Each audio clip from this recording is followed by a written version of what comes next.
ప్రవీణ్ పగడాల.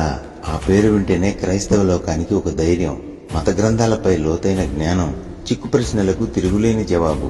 ఓ కాపరిగా, స్వార్థకునిగా, ఆత్మీయునిగా, ఓ స్నేహితునిగా తెలుగు రాష్ట్రాలకే కాదు ప్రపంచ క్రైస్తవ సమాజానికి దేవుడిచ్చిన ఆస్తి. డిబేట్లో కూర్చుంటే చిరునవ్వుతోనే ఎదుటివారికి చెమటలు పట్టించే నైపుణ్యం, బహిరంగ సువార్తలో సృష్టికర్తను సులువుగా పరిచయం చేసే చాతుర్యం, సంఘ కాపరిగా మాదిరికరమైన జీవితం, ఎందరో అనాథలను చేరదీసి వారికి జీవితాన్నిచ్చిన గొప్ప గుణం. ఎన్నడూ లేని విధంగా డినామినేషన్ భేదం లేకుండా క్రైస్తవ సమాజాన్ని మీ మరణం ద్వారా ఒకటిగా చేసిన ఘనత మీది.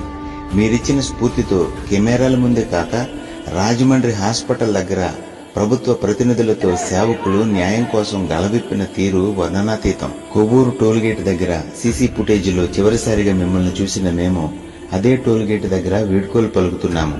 మీ మరణం స్టెఫన్ మరణాన్ని గుర్తు చేస్తుంది.